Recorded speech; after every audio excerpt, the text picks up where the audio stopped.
கரூர்ல நடந்த மாநாட்டுல 40 பேருக்கு மேல இறந்திருக்காங்க. இந்த நியூஸ் நம்ம எல்லாருக்குமே தெரியும். இதுல ஒண்ணுதான் புரியவே இல்லை. ஒரு பக்கம் தளபதி தான் காரணம், அவர் ஒழுங்காவே ப்ராப்பரா எதுவுமே பண்ணல, அவர் பிரஸுக்கு பதில் சொல்லாம போறாரு, இன்னும் மக்களை சந்திக்கல அப்படின்னு சொல்றாங்க. இன்னும் சைடு பாத்தீங்கன்னா டிஎம்கே சரியில்லை, டிஎம்கே தான் இது பண்றாங்க, அவங்க ஒழுங்காவே கொடுக்கல அப்படின்னு சொல்றாங்க.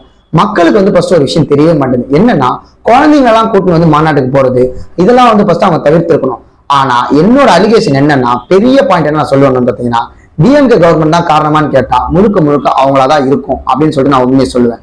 ஏன்னா பாத்தீங்கன்னா, ஒரு கட்சிக்கு ஒரு மாநாட்டுக்கு ஒருத்தர் வராருன்னா அவர் ஒரு மாநாடு நடத்துறாரு, அவருக்கு ஒரு ப்ராப்பரான இடம் கேட்டா அவங்க ப்ராப்பரான இடத்த கொடுக்கல. அதுவும் இல்லாம முதல்வர் வரான்னு பாத்தீங்கன்னா ஒரு 1000 போலீஸ் நிக்க வச்சிருவாங்க பந்தோபஸ்துக்கு. ஆனா இந்த மாநாட்டுக்கு பாத்தீங்கன்னா 500 போலீஸ் தான் கொடுத்துருக்காங்க. ஏன் போலீஸா பாத்தீங்கன்னா மக்கள் அடிக்கவும் செஞ்சிருக்காங்க. போலீஸ் அடிக்கும்போது அவங்க எங்க சார் ஓடுவாங்க? அவங்க மக்கள் கிட்ட தான் ஓடுவாங்க. அப்படி ஓடும்போது அங்கதான் கூட்ட நெரிசல் ஏற்படும். அதனால பாத்தீங்கன்னா நிறைய பேர் மயக்கம் போட்டு விழுவாங்க. போலீஸ் ஒழுங்காவும் இல்லை, அவர் கேட்ட இடத்த கொடுக்கவும் இல்லை. அவருக்கு எதுக்கு அதுலயும் சொல்றாரு வேற, இந்த மாதிரி நான் கேட்ட இடத்த கொடுக்கல அப்படின்னு சொல்லும் போது எல்லாத்துக்குமே பாத்தீங்கன்னா தளபதி விஜய் காரணமாக முடியாது.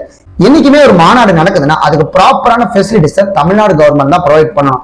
கவர்மெண்டே ஃபர்ஸ்ட் அவங்க ஒழுங்கா இல்லை, நம்ம கவர்மெண்ட் ஒழுங்கா இல்லைன்றதுனால தான் அவர் இறங்கி பேசுறாரு. ஆனா அவரை புரிஞ்சுக்காம அந்த இடத்துல பாத்தீங்கன்னா ஒருத்தர் செருப்பத்துக்கு அடிக்கிறான். எப்படி விஜய் மேல விஜய் ரசிகர் செருப்பத்துக்கு அடிப்பானா? வேற யாருன்னா பண்ணுவாங்களா? அப்போ கூட்டத்துக்குள்ளே உங்க ஆள் இருக்காங்க.